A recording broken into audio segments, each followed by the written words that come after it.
అందరికీ నమస్తేనుల్లా welcome to MR media Telangana. This is Rekha. Naini coal block వ్యవహారం తీగలాగితే డొంక గదిలినట్టు నైనీ కోల్ బ్లాక్ వ్యవహారం ఏదైతే ఉన్నదో దానికి సంబంధించిన టెండర్లను రద్దు చేస్తున్నా అని చెప్పేసి బట్టి విక్రమార్క ప్రెస్ మీట్ పెట్టి మరీ చెప్పిండు. అవి రద్దయినాయి, అవి రద్దు చేసిండు. సరే, అందులో తప్పులు దొరికినాయి, అందులో మీ కమిషన్లు ఉన్నాయి, మీ దందాలు ఉన్నాయి, మీ వాటాలు ఉన్నాయి, అది రద్దు చేసిండు. సరే, చిలికి చిలికి గాలివానైనట్టు ఒక ప్రముఖ తెలుగు ఛానల్లో మొదలైన కథనము చిలికి చిలికి గాలివానైనట్టు ఇంకా ఆపోజిట్గా ఇంకో కథనం తర్వాత బట్టి విక్రమార్క ప్రెస్ మీట్ వేదికగా ఈ నైనీ కోల్ బ్లాక్ ఏదైతే ఉన్నదో దానికి సంబంధించిన టెండర్ల రద్దు, ఇది రద్దు చేసిరు, బాగానే ఉన్నది, తప్పు జరిగిందని ఒప్పుకున్నారు, మంచిగానే ఉన్నది అని చెప్పేసి మళ్ళీ ప్రెస్ మీట్ పెట్టిండ్రు మాజీ మంత్రి హరీష్ రావు గారు. ఆ ప్రెస్ మీట్లో ఏం చెప్పిండ్రంటే, సింగరేణిలో ఏదైతే దందా జరుగుతూ ఉన్నదో, సింగరేణిలో సైట్ విజిట్ సర్టిఫికేట్ పేరుతోని పెద్ద దందా కొనసాగుతూ ఉన్నదో, కమిషన్ల కక్కుర్తి కొనసాగుతూ ఉన్నదో, కమిషన్ల రాజకీయాలు కొనసాగుతూ ఉన్నాయో, రాజకీయ నాయకులకు సంబంధించి, లేకపోతే రేవంత్ రెడ్డి బావమరిది, లేకపోతే రేవంత్ రెడ్డి అనుయాయులకు సంబంధించి టెండర్లు వాళ్ళకి ఎక్కువ శాతం ప్లస్లలో కట్టబెట్టుకుంటా సింగరేణికి తీరని అన్యాయం చేస్తూ ఉన్నారు, ప్రజాధనాన్ని కొల్లగొడతా ఉన్నారు, ప్రజాధనాన్ని ఆగం చేస్తూ ఉన్నారు. సింగరేణి తెలంగాణ రాష్ట్ర సిరి సంపద సింగరేణి. ఈ సింగరేణి సంస్థ మీద కన్నుబడ్డది రేవంత్ రెడ్డికి. దాని నుంచి కమిషన్లు, దందాలు, రాజకీయాలు షురువు చేసిండ్రు. అంతకుముందు ఆన్లైన్లో ఈ ఓపెన్ బిడ్డింగ్లో ఇవి జరిగేటి. ఈ టెండర్లు వేసేటోళ్ళు టెండర్లు పారదర్శకంగా ఎటువంటి అవకతవకలు లేకుండా జరిగేటి, ముందటికి పోయేటి. ఎప్పుడైతే ఈ ఆన్లైన్ విధానాన్ని ఆగం చేసి ఈ ఆన్లైన్లో జరుగుతున్న ఈ టెండర్ల విధానాన్ని రద్దు చేసి వాళ్ళకు అనుగుణంగా సైట్ విజిట్ సైట్ విజిట్ సర్టిఫికెట్లు అని చెప్పేసి పెట్టుకొని, ఈ సైట్ విజిట్ సర్టిఫికెట్ల ద్వారా ఏంటంటే లాభము, ముందుగాల అక్కడ టెండర్లు వేయాలంటే వాళ్ళ దగ్గర సైట్ విజిట్ సర్టిఫికెట్ ఉండాలి. ఈ సైట్ విజిట్ సర్టిఫికెట్ ద్వారా ఏమవుతుంది, సైట్ విజిట్ సర్టిఫికెట్ ఒకటి ఉంటుంది, వాళ్ళు ముందుగాలనే రాజకీయ నాయకులకు తెలిసిపోతుంది ఎవరెవరు వేస్తారు టెండర్లు, ఎవరెవరు ఏం చేస్తారు అని చెప్పేసి వాళ్ళకు ముందుగానే తెలిసిపోతుంది. వాళ్ళు ఆ టెండర్లు వేసేటోళ్ళను భయభ్రాంతులకు గురి చేసి వాళ్ళను ఇక్కడ టెండర్లు వేయకుండా చేసి వీళ్ళు గుప్పిట్లో పెట్టుకొని, వీళ్ళ ఆధీనంలో పెట్టుకొని, వీళ్ళకు కమిషన్లు దందా జోరుగా సాగేటోళ్లకు ఎక్కువ మొత్తంలో సింగరేణి సొమ్మును దొబ్బుకొని పోయే విధంగా, మళ్ళీ ఈ సింగరేణి సొమ్మును దొబ్బుకొని పోయిన తర్వాత ఆ భారం ఎవరి మీద పడుతుంది, మళ్ళీ ప్రజల మీద పడుతుంది. ఇట్లా దొబ్బుకొని పోతా ఉన్నారు. ఇబ్బందికరమైన పరిస్థితులు ఉన్నాయి. తక్షణమే ఓపెన్ సైట్ విధానాన్ని రద్దు చేసి పడేసేయాలి. సైట్ విజిట్ సర్టిఫికేట్ ఏదైతే ఉన్నదో ఆ సైట్ విజిట్ సర్టిఫికేట్ విధానాన్ని రద్దు చేయాలని చెప్పేసి డిమాండ్ చేసిండ్రు, ప్రెస్ మీట్ పెట్టిండ్రు. ఇలా ఏమేం జరుగుతున్నాయి, ఏం కథ అని చెప్పేసి పెద్ద రచ్చనే కొనసాగింది. బీఆర్ఎస్ పార్టీ మాజీ మంత్రి హరీష్ రావు ప్రెస్ మీట్ పెట్టేంత వరకు మమ్మల్ని ఎవరు పట్టుకుంటారులే, మాదేవలకి తెలుస్తలే అని చెప్పేసి పాపము జబ్బలు ధరుచుకుంటూ ఉన్నారు వాళ్ళే. కానీ ఇక్కడ ప్రెస్ మీట్ పెట్టి ఆధారాలతోని సహా, రేవంత్ రెడ్డికి సంబంధించిన బావమరిదికి సంబంధించిన వివరాలతోని సహా, ఆధారాలతోని సహా అన్ని బయట పెట్టే వరకు తేలుగొట్టిన దొంగలు లెక్క ఎక్కడ దొంగలు ఎక్కడనే గప్చుప్ సాంబార్ బుడ్డి అయిపోయింది. తర్వాత దీని మీద కేంద్ర బొగ్గు గనుల శాఖ మంత్రి కిషన్ రెడ్డి సపోర్ట్ చేస్తాడా అంటే అది లేదు, లేకపోతే కేంద్రం సపోర్ట్ చేస్తుందంటే అది లేదు, సిబిఐ ఎంక్వైరీకి అప్పచెప్పాలంటే అది లేదు. మొత్తం మీద కాంగ్రెస్ బీజేపీ ఒక్కటైన అని చెప్పడానికి, కాంగ్రెస్ను బీజేపీ సపోర్ట్ చేయదు, బీజేపీని కాంగ్రెస్ సపోర్ట్ చేయదు అని చెప్పడానికి సింగరేణి టెండర్లలో జరిగిన అవకతవకలే నిదర్శనం. రైట్, వీళ్ళంటారు బీజేపీ వాళ్ళు దాన్ని కేంద్రానికి అప్పచెప్పుండ్రు, కేంద్రానికి అప్పచెప్తే మంచిగా దాన్ని మెరుగులు దిద్దుతాం, అది చేస్తాం ఇది చేస్తాము అని చెప్పేసి. సింగరేణి కార్మికులు కష్టపడతా ఉన్నారు. సిరి వెలుగులు వినజిమ్మే సింగరేణి బంగారం, అణువణువున ఖనిజాల నీతనువుకు సింగారం అన్నట్లు సింగరేణి సంపద తెలంగాణ రాష్ట్రానికి ఒక గొప్ప సంపద, అది గొప్ప వరం అని చెప్పుకోవాలి. దాని మీద కేంద్రం వల్ల కన్ను పడ్డది. దాన్ని ప్రైవేటైజేషన్ చేయాలని చెప్పేసి ఎన్నో మార్లు కేసీఆర్ మీద ఒత్తిడి తీసుకొచ్చి అట్లా ఇట్లా చేస్తే లేదు దాన్ని అప్పచెప్పే ప్రసక్తే లేదని చెప్పేసి కేసీఆర్ కొట్టిపడేసిండ్రు. తర్వాత పాపం ఇంత కష్టపడతా ఉన్నారు కార్మికులు.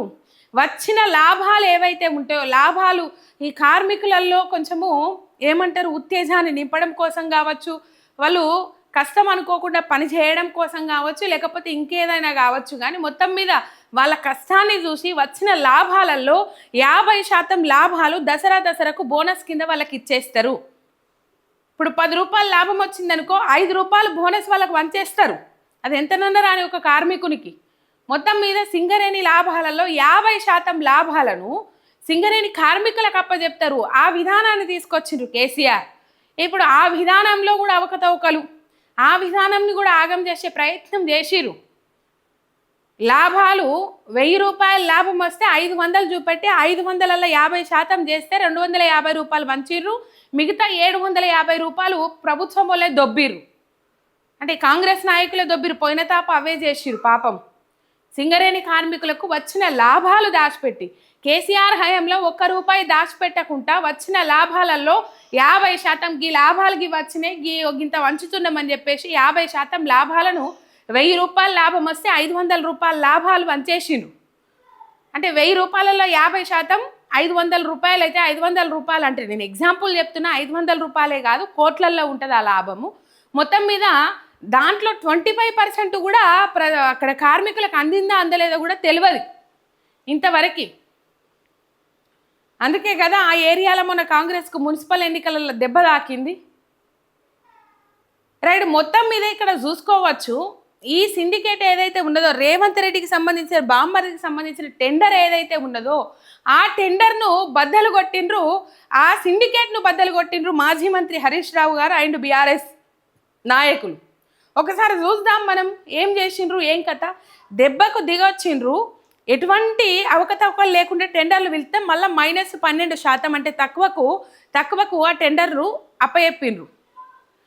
ఆ టెండర్లు సంబంధిత కంపెనీకి అప్పచెప్పిండ్రు మైనస్. మరి 2 ఏళ్లలో ప్లస్లలో జరిగింది కదా, మరి ఆ పైసలు ఎప్పుడు రికవరీ చేస్తారు?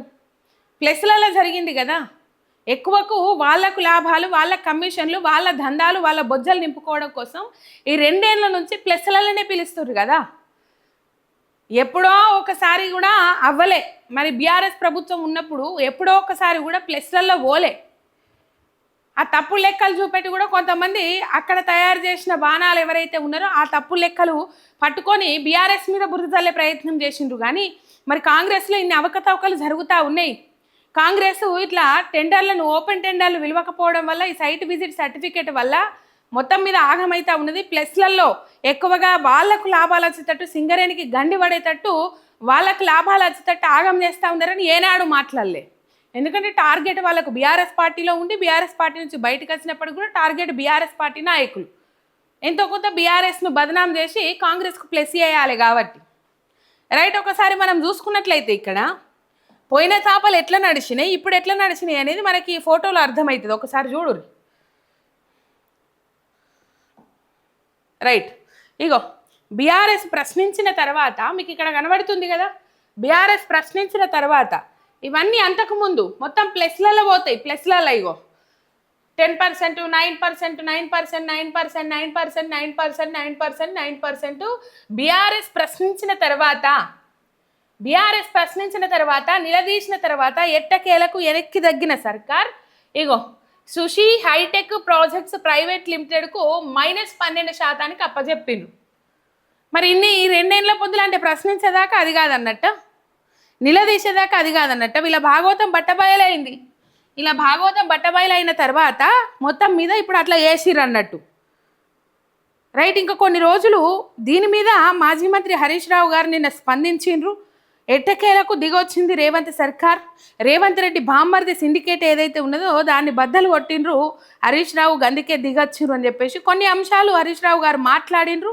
దీని మీద అవి మనం చదువుకుందాం. సింగరేణిలో బట్టబయలైన టెండర్ల దందా, బీఆర్ఎస్ పోరాటంతో బద్దలైన కాంగ్రెస్ సిండికేట్, -12% నెగిటివ్ బిడ్తో బయటపడ్డ కాంగ్రెస్ అసలు రంగు, కమిషన్ల కోసమే శ్రీరాంపూర్ టెండర్ ఫైనాన్షియల్ బిడ్ 7 సార్లు వాయిదా వేసినట్టు ముందే చెప్పిన బీఆర్ఎస్. అంటే దీనికోసమే, ఈ కమిషన్ల కోసమే శ్రీరాంపూర్ టెండర్ ఫైనాన్షియల్ బిడ్ ఏదైతే ఉంటుందో దాన్ని 7 సార్లు వాయిదా వేసిండ్రు. ఇప్పుడు కొంతమంది గవర్నమెంట్ ఆఫీసర్లు ఉంటారు. ఫర్ ఎగ్జాంపుల్ రైతుల గురించే మనం చెప్పుకుందాం. రైతులు ఈ బుక్ మీద గీ ల్యాండ్ ఎక్కాలి, లేకపోతే ఈ సమస్యలు ఉన్నాయి, ఈ పేరు మారవాలి అని చెప్పేసి అందరు ఆఫీసర్ల గురించి మాట్లాడుతారు. కొంతమంది ఆఫీసర్లు రైతులను 10 సార్లు తిప్పిపిస్తారు. పాపం రైతుకు అర్థం కాదు, అది ఒక 2 నిమిషాలల్లో అయిపోయే పని. రైతుకు అర్థం కాదు. ఎందుకు అర్థం కాదు తెలుసా? ఆయన పైసలు ఆశిస్తుండు అని చెప్పేసి రైతుకు అర్థం కాదు. మరి చెప్పటైన డైరెక్ట్ చెప్పి నాకు ఇన్ని పైసలు కావాలి అని చెప్పేసి లంచం కావాలని అడగరు కదా ఎవరు. ఇత్తనేమో మళ్ళా ఈ ఇచ్చిన వాళ్ళకి తప్పే తీసుకున్న వాళ్ళకి తప్పే లంచం.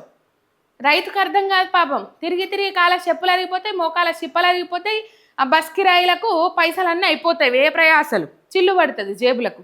కానీ రైతుకు అర్థం కాదు, ఈడ ఆ ఆఫీసర్ పనిచేసి పెట్టాడు. గట్లనే వీళ్ళ కమిషన్ల దందా కోసం 7 సార్లు ఈ శ్రీరాంపూర్ టెండర్ ఫైనాన్షియల్ బిడ్డు 7 సార్లు వాయిదా వేసిరట. ఇగో ఇట్లా గతంలో సిండికేట్ కుమ్మక్కుతో +10% అదనంగా ప్రజాధనం దోపిడీ, నేడు -12% వచ్చిన టెండర్ అని చెప్పేసి మొత్తం మీద బీఆర్ఎస్ నాయకులు ప్రశ్నించిండ్రు, నిలదీసిండ్రు. ఏమైంది ఏం కథ అని చెప్పేసి ఇవన్నీ భాగోతాలు బయట పెట్టవరకల్లా దెబ్బకు దిగొచ్చి బీఆర్ఎస్ అడుగడుగున నిలదీయడంతో Srirampur SRP OC 2 tender financial బిడ్ల అసలు భాగోతం బయటపడ్డది.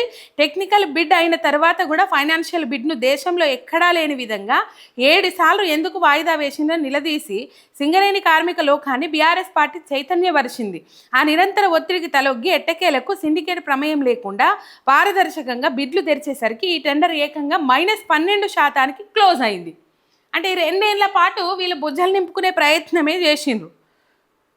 రైట్, పారదర్శకంగా ఆన్లైన్లో జరిగేటివి. అప్పట్లో -7 నుంచి -20 తక్కువకే పనులు పూర్తయి సంస్థకు వందలాది కోట్ల ఆదా అయ్యాయి. కానీ కాంగ్రెస్ ప్రభుత్వం రాగానే ముఖ్యమంత్రి రేవంత్ రెడ్డి గారు బావమరిది సృజన్ రెడ్డి కనుసన్నల్లో ఈ దోపిడికి స్కెచ్ గీసిండ్రు. ఇంకేమున్నది, ఈ దోపిడికి స్కెచ్ గీసుడుతోనే ప్లస్లకి ఎక్కిపోయినాయి. ముందుగానే సైట్ విజిట్ సర్టిఫికేట్ ఒకటి తీసుకొచ్చారు కాబట్టి ఎవరెవరు టెండర్లు ఎత్తురు వాళ్ళని భయభ్రాంతులకు గురి చేసి ఇవి ఓపెన్ చేయకముందే ఓపెన్ బిడ్ల విధానంలో ఓపెన్ చేయకముందే వాళ్ళకి నచ్చిన వాళ్ళకి కట్టబెట్టుకున్నారు. మైనస్లు పోయి ప్లస్లలో సింగరేణికి గండి కొట్టే విధంగా అది చేసింది. రైట్, ఆన్లైన్లో టెండర్ పారదర్శకతను దెబ్బతీయడానికి కావాలని సైట్ విజిట్ సర్టిఫికేట్ నిబంధన తెచ్చిండ్రు. మొత్తం మీద ఈ విధంగా స్పందించిండ్రు, ఎట్టకేలకు దిగొచ్చిండ్రు. అది పారదర్శకత లేకుండా ఎటువంటి అంతరాయం లేకుండా పారదర్శకంగా మళ్ళా ఆ బిడ్లు తెరిచేసరికి ఏకంగా -12% ఆ టెండరు అప్పచెప్పబడ్డది. రైట్, ఒకసారి మనం చూసుకుందాం. ఈ ఓపెన్ విజిట్ ఏదైతే ఉన్నదో దాన్ని ఇప్పటికైనా రద్దు చేయాలని చెప్పేసి డిమాండ్ చేస్తూ ఉన్నారు మాజీ మంత్రి హరీష్ రావు గారు. 2 ఏళ్లుగా ప్లస్ టెండర్లతో దర్జాగా ప్రజాధనం లూటి నచ్చిన కాంట్రాక్టర్లకు అప్పగించేందుకు చక్రం దింపిన పెద్దలు. అందుకే శ్రీరాంపూర్ OC 2 టెండర్లు 7 సార్లు వాయిదా, సైట్ విజిట్ సర్టిఫికేట్ అడ్డు పెట్టుకుని కథ నడిపిన రింగ్. పలుమార్లు రింగ్ మాస్టర్ ఎవరు, కింగ్ మాస్టర్ ఎవరు గతంలో మనం చెప్పుకున్నాం. రేవంత్ రెడ్డి బామ్మరిది. ఇందులో రింగ్ మాస్టర్లు కింగ్ మాస్టర్లు వీళ్ళే. రైట్, సైట్ విజిట్ మీద బీఆర్ఎస్ పోరాటంతో దిగొచ్చిన ప్రభుత్వం ప్రతిపక్షం ఒత్తిడితో పారదర్శకంగా OC 2 ఫైనాన్షియల్ బిడ్ చివరికి -12% కాంట్రాక్ట్ దక్కించుకున్న సుషి మరి 2 ఏళ్లుగా అధిక ధర కట్టబెట్టిన టెండర్ల సంగతి ఏంది అని చెప్పేసి బీఆర్ఎస్ పోరాటంతో సింగరేణిలో సిసలైన పోటీ, బద్దలైన సీఎం బావమరిది సిండికేట్. అందుకే 12% తక్కువకు దిగవచ్చిన బిడ్డింగ్. మున్ముందు పారదర్శకంగా టెండర్లు నిర్వహించాలి, సైట్ విజిట్ విధానాన్ని రద్దు చేయాలని చెప్పేసి మాజీ మంత్రి శాసనసభ deputy floor leader Harish Rao గారు డిమాండ్ చేస్తూ ఉన్నారు. రైట్, దిగొచ్చేదాకా దీనిలో పారదర్శకత ఏర్పడేదాకా సింగరేణికి పాపం నష్టం జరుగుతూ ఉన్నది. సింగరేణి కార్మికులు నష్టపోతారు, ఎండ్ ఆఫ్ ది డే ప్రజలే నష్టపోయేది అని చెప్పేసి ఆలోచన చేసి ఈ సిండికేట్ను బద్దలు కొట్టిండ్రు మాజీ మంత్రి హరీష్ రావు గారు. దెబ్బకు దిగొచ్చి పారదర్శకంగా ఆ టెండర్లు తెరవడంతో -12% ఆ టెండర్ అప్పజెప్పబడ్డది. సుషి హైటెక్ ప్రాజెక్టుకి సంబంధించి ఆ కంపెనీకి అప్పజెప్పబడ్డది. ఇగో ఇట్లున్నది వీళ్ళ కథ. మొత్తం కమిషన్లు, దందాలు, వాటాలు, సెటిల్మెంట్లు, బొజ్జలు, బోరాలు, నింపుడు, ఇంకేమీ లేదు. ఏడ తిందాము, ఏడ బొజ్జుకుందాం, ఇంతకు మించి ఇంకేమీ లేదు. రైట్, అప్పటి నుంచి ఇప్పటిదాకా కొసెళ్ళేదాకా పట్టిర్రంటే కొసెళ్ళేదాకా అక్కడ న్యాయం జరిగేదాకా పోరాటం చేసిండ్రు మాజీ మంత్రి హరీష్ రావు గారు. దాని ఫలితమే ఇది బీఆర్ఎస్ పార్టీ పోరాటం, తెలంగాణ ప్రజల విజయం అని చెప్పేసి ఈ అంశం మీద స్పందించిండ్రు. ఒక సబ్స్క్రైబ్ చేసుకొని సపోర్ట్ చేయండి. మీ MR మీడియా తెలంగాణ చిన్నార్.